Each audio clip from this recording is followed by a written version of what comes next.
What's up, y'all? This is Critic, and also happy 2024. I wanted to start my year with a movie that I not only actually want to watch, but to set a tone of how I'm going to start doing movie reviews moving forward. It's February, so it's kind of hard finding a movie that is worth watching around this time. Last year was a rare occasion with Megan that was out last year in January, and I very much enjoyed that movie. But like I said, I don't usually get the Megan types of movies in January or February. You have your Beekeepers, which is the action star with a random job fighting NPC mobsters. You also have the Mean Girls types. Not for me, but knowing me, I'll probably watch it later in the year for memes. And also, I like the main girl, Renee Rapp, who's playing Regina George. I watched Renee interviews for the movie. Very, very funny and charming. But anyways, what I've been subconsciously looking forward to is this movie called The Book of Clarence. I didn't know anything about this movie coming in.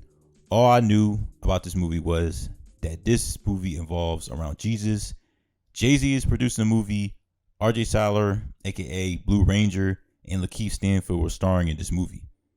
The marketing was weird because I've been seeing the trailer for The Book of Clarence before all the movies I watched in December, and I never paid it no mind.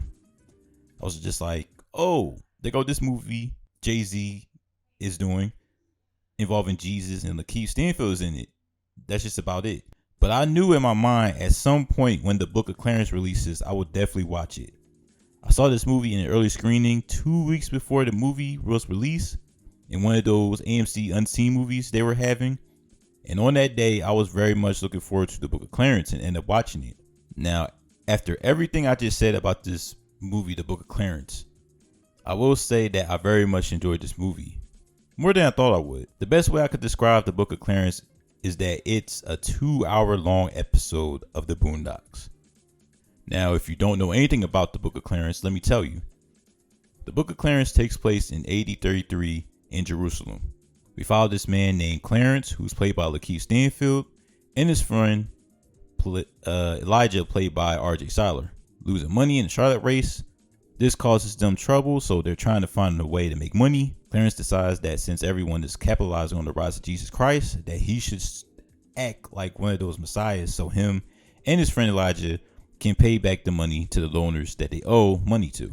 But this also causes them more trouble because the Romans are around at this time, are trying to capture the fake messiahs and of course crucify them.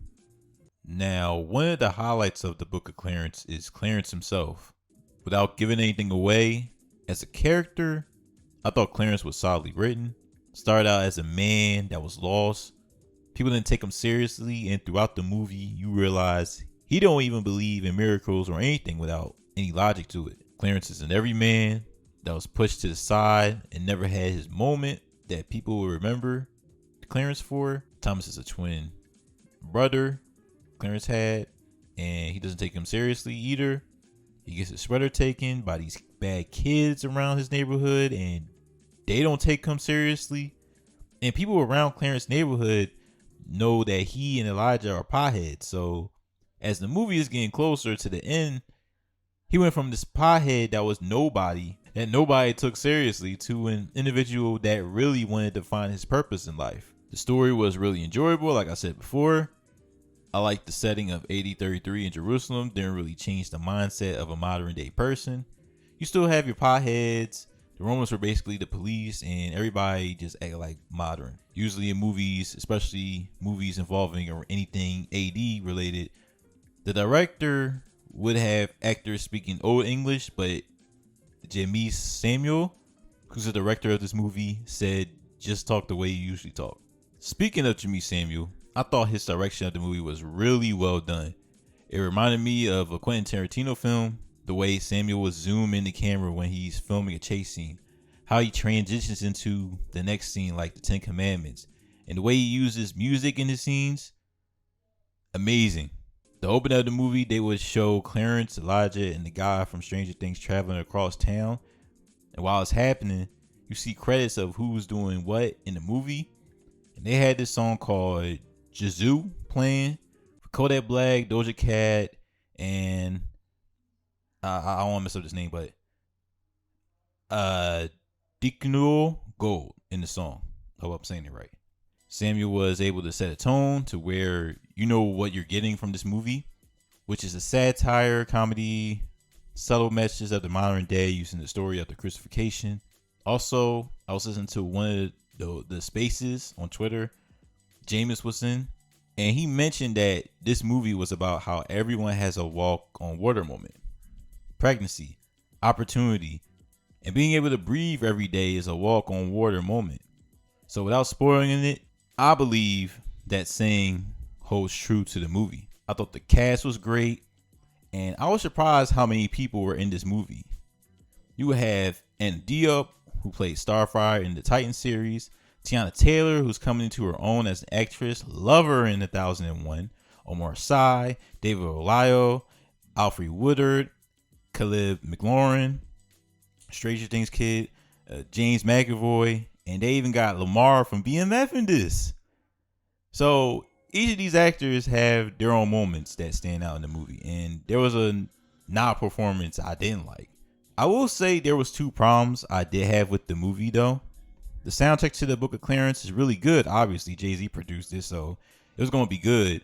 Lil Wayne, Jay-Z himself, D'Angelo, Georgia Smith, Kid Cudi, and the other artists came to play in the soundtrack.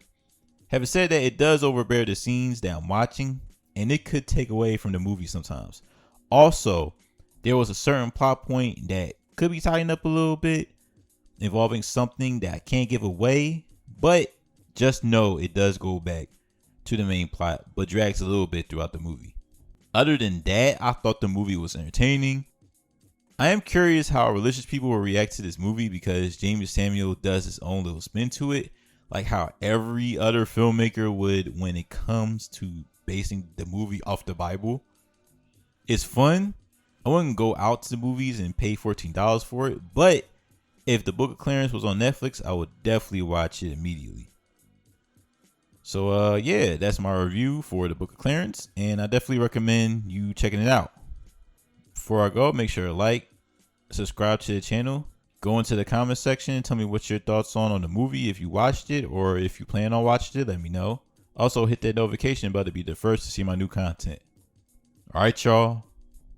Peace.